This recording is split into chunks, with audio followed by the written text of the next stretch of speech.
Hi guys, it's Crystal City, your homestead, and time to do some canning. I'm going to can up that taco meat today that I bought yesterday, and then I'm going to can up something else. So, let's get along with this. I'm going to do it in pints. I think that a pint of taco meat should be enough to do a dish, or if you want to eat tacos or whatever, I would think that a pint would be enough. I mean, if you have a bigger family, then by all means, pack, quart. I got my big canner out today because that way, if I do have to double these up, I can. I won't be doing it with just the hamburger, guarantee that, but while I'm canning the other stuff, if I need to be able to do that. Now, just because it's meat does not mean you don't need to take the bubbles out. So I'm going to push that down in there. And we're going to debubble that meat. And on this, you want to be within your 1-inch headspace. And 2, by doing that, you're getting some of the juices down inside of it. So I'm going to keep it right about like that. We're going to wash the rims. And with any kind of meat, you want to make sure that you get those rims really clean because the grease in there will stop it from sealing. And you don't want to have to reprocess all your hard work because meat times are longer. So now to can the pints is 75 minutes and it's 90 minutes for quarts. So believe me, you don't want to have to re-can anything. That's just crazy.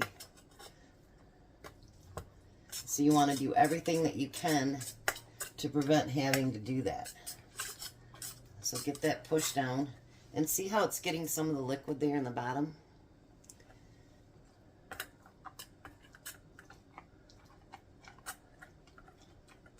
I love canning my meat. Actually, I wasn't so sure of it until I started doing that canning week and discovered just how good canned meat is that we can anyway. Because it makes it so tender and so it makes it so versatile on all different kinds of things that you can make with it. And I mean, I did pork, I did chicken, I've done beef, hamburger. That's why yesterday in the video I didn't pre-fry any of my hamburger up because I figured I've got all that canned up hamburger downstairs and why not use it?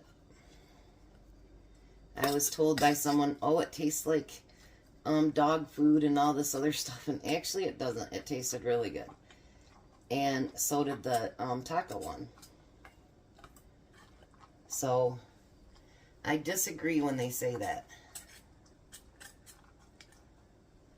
Can you imagine if you could can your refried beans in with this and do it in a quart? Boy, wouldn't that be a good mixture? I think that'd be really, really good. Hopefully I've got enough jars up here. I had him bring me up 14 jars. But I've got the other thing to can yet too. So, but this is 5 pounds of that taco meat. And it looks like maybe I might get 6 pints out of it. So it was $6.99 for that 5 pounds. So that makes it, what, $1.25 a meal to have the tacos. Which I think is really not a bad deal. Not a bad deal at all. Alright, I'm going to finish filling this up and then I'll clean up my mess. Alright, so now the next thing I'm going to do is I'm going to can up some pork loin. The difference is this pork loin is actually flavored. It's savory brown sugar. I had it gifted to me, 3 of them, and I'm not going to let them go to waste. So I talked to Renee, and she said that she thought it would be fine to can. there would be no reason that you couldn't. Now, you can can your meat several different ways. You can pre-cook it on the stove. You can, you know, put it in a jar and fill it with water. Or you can do what I'm going to do today, where you just pack the jar like crazy and you can it. So, that's what I'm doing. Now, there are some of my meats that I can in water, but some that I don't. Like the hamburger, yes, because I put stuff in my water. Like either beef broth or something like that. You can also add salt to it, but I figured because this is flavored, it really shouldn't need any salt.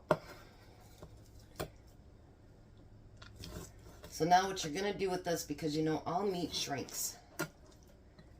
I don't know how many jars I'm going to use. I got 6 out, but I don't know how many it'll actually use. Once you get this jar full, what you think is full, which it's not.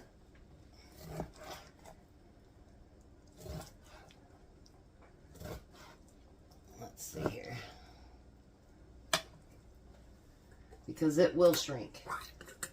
So what you want to do, I guess I put too much in there, is you want to get that squeezed down as tight as you can to that 1-inch headspace. And I know that it seems weird to still bubble, but I want to get some of those air pockets out and possibly, you know, be able to get more in there. So you want to pack it down like that too as well. I'm a firm believer in debubbling. No matter what you're debubbling, because if you get air pockets in there, it allows bacteria to set in, and you don't want that. I know I'm a rebel canner, but that doesn't mean I'm an unsafe canner. No, I won't do that. This smells really good.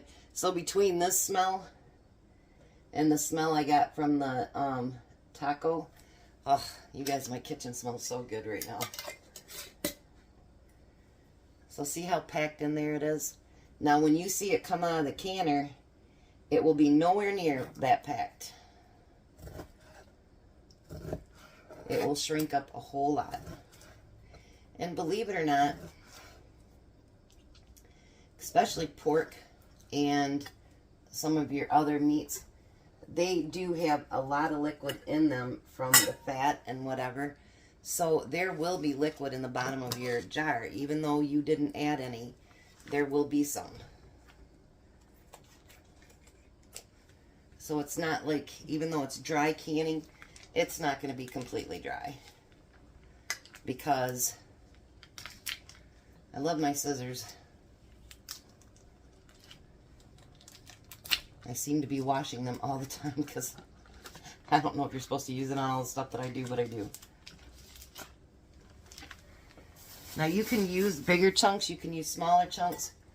I don't like to use too small of chunks because it does shrink up so bad. Well, not bad, but you know what I mean. That's my favorite word. You know what I mean. My mom's said my favorite words were, I know. She'd tell me not to do something, and I go, I know. Well, I know. My kids do the same thing, which is funny. I think we all say that, to be honest. I know. Putting your finger in that light socket, probably not a great idea. I know. Oh, gosh, you guys, you know what? Something sad. Just because we live in the city doesn't mean we don't get a bunch of varmints. For lack of a better word. And Crystal, the girl I told you about across the street, she said that there was a raccoon that had gotten on the wires out here, and he got too close to the transformer, and he got electrocuted. I hate to see that. Because, you know, I know that it's a developed city and whatever. And I'm not like, PETA person or anything like that. Like, I believe in, you know, hunting and animals and all that good stuff. But, it's sad to see something like that. You know what I mean? It really is. So she called him to have him come get it off the wire because she was afraid that maybe, you know, it might cause a fire or something. I don't know if they came and got it or not. But that's so sad. I don't like to see that. Alright, so there's 2 pints that are full. So let me finish cutting these up and then we'll see how many pints we get out of this. Alright, so I got 5 beautiful pints of the pork. Now I did double layer this. I put the beef on the bottom, pork on the top. It doesn't matter how you do it. Tom had my canner facing the wrong way.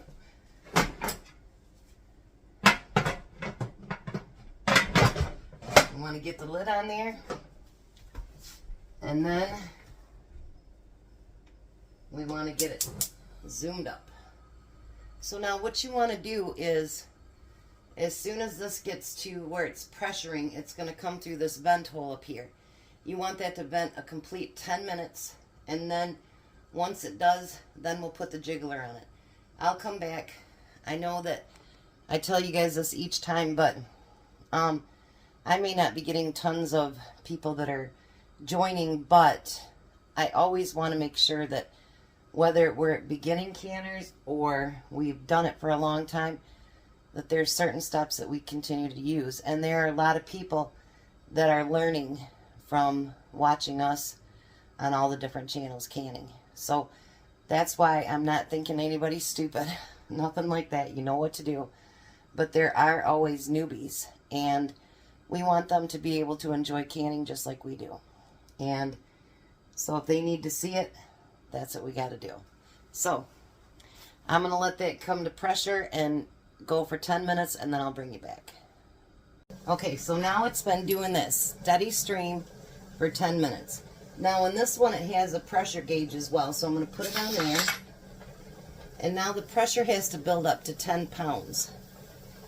Once it gets up to that 10 pounds and it starts jiggling, then I can adjust my temperature. But you want it to go stop, stop, stop. And then because it's pints, I will set my timer once it does that for 75 minutes. If you're using quarts, it's 90 minutes. If you do half pints because, you know, you have a smaller family, it will still be your pint size time, so 75 minutes.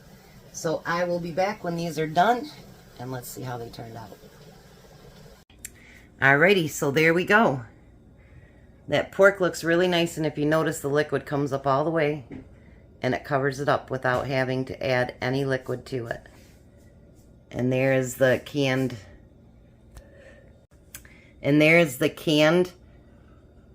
beef with the taco seasoning in it. So there we have 8, 10, 11 meals all ready to put on our pantry shelf. So you guys have a blessed day. Be a blessing, and I'll be back. I've got quite a few reviews. You don't have to watch them all if you don't want to. They all come in at one time. You guys have a great day.